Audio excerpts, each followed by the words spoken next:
CPIക്ക് ലഭിക്കേണ്ട CPM വോട്ടുകൾ കിട്ടിയില്ല എന്ന് പറയുന്നതിൻ്റെ ഏറ്റവും വലിയ ഉദാഹരണം അവിഭക്ത കമ്മ്യൂണിസ്റ്റ് പാർട്ടിക്കും പിന്നീട് മാർക്സിസ്റ്റ് പാർട്ടിയുടെയും ശക്തി ദുർഗങ്ങളായിരുന്ന തൃശ്ശൂർ ജില്ലയിലെ പല പഞ്ചായത്തുകളും, ഉദാഹരണമായി ചാഴൂർ പഞ്ചായത്ത്, താന്യം പഞ്ചായത്ത്, ഒരുപാട് CPI നേതാക്കന്മാരെ, സ്ഥാനാർത്ഥി സുനിൽകുമാറിൻ്റെ പഞ്ചായത്തായ നന്ദിക്കാട് പഞ്ചായത്ത്, ഇവിടെയൊക്കെ ഒന്നാം സ്ഥാനത്ത് വന്നവരാ BJP വന്നത്.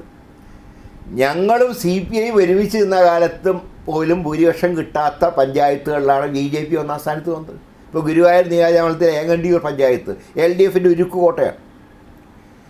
അവിടെ കോൺഗ്രസ് മുമ്പേ ദുർബലമാണ്. ആ ഏങ്ങണ്ടിയൂരിലെ ഒന്നാം സ്ഥാനം BJP. അപ്പം അങ്ങനെയൊക്കെ വരുമ്പോൾ ഈ വോട്ട് മറച്ചു എന്നുള്ളതിൻ്റെ ഉദാഹരണമാണത്. ഞങ്ങൾക്ക് കിട്ടേണ്ട ചില വോട്ടുകൾ LDFനാണ് പോയത്. അത് കോൺഗ്രസിൻ്റെ സംഘടനാ ദൗർബല്യം കാരണം ഉണ്ടായിട്ടുള്ള ഇതാണ്. പക്ഷേ അങ്ങനെ വരുമ്പോൾ അതിൻ്റെ മെച്ചം കിട്ടേണ്ട LDFനാണ്. ഇപ്പോൾ K കരുണാകരൻ മത്സരിച്ചിരുന്നപ്പോൾ സംഘടനാ ദൗർബല്യം ഉണ്ടായി. അതിൻ്റെ മെച്ചം കിട്ടിയത് ആർക്കാ? LDFന്, VV രാഘവന്. ഇവിടെ ആർക്കാ മെച്ചം കിട്ടിയത്? കോൺഗ്രസിൻ്റെ വോട്ട് LDFന് പോയെങ്കിൽ LDFനെ സഹായിക്കേണ്ട മാർക്സിസ്റ്റ് പാർട്ടിയുടെ വോട്ട് വൻതോതിൽ ഒലിച്ചുപോയി BJPയിലേക്ക്.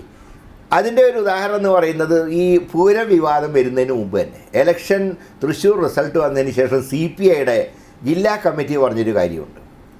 ഇലക്ഷൻ കമ്മിറ്റി ചെയർമാനായിട്ട് പഴയ ഗുരുവായൂർ MLA അബ്ദുൽ ഖാദറിനെ അവർ ആവശ്യപ്പെട്ടു. പകരം നൽകിയത് MK കണ്ണനെയാണ്. MK Kannan Karuvannur bank തകർന്ന കാര്യത്തിൽ പ്രതിസ്ഥാനത്ത് നിൽക്കുന്ന ആളാണ്. CBI എൻഫോഴ്സ്മെൻറ്റ് ചോദ്യം ചെയ്തുകൊണ്ടിരുന്ന ആളാണ്.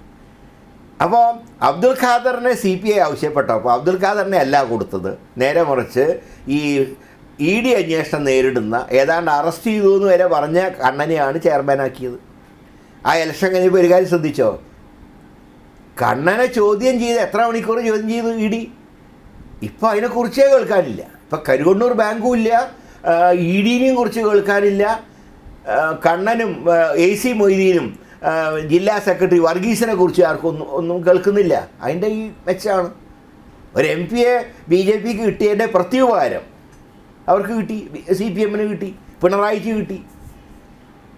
അപ്പോൾ അതാണ് ഈ അന്തർധാര ഞങ്ങൾ പറയാൻ കാരണം. അതിപ്പോൾ വ്യക്തമായില്ലേ? പുതിയ വാർത്തകളും വിശേഷങ്ങളും ഇനി വിരൽ തുമ്പിൽ. എല്ലാ ഡിജിറ്റൽ പ്ലാറ്റ്ഫോമുകളിലും ഇപ്പോൾ Zee മലയാളം ന്യൂസ് ലഭ്യം.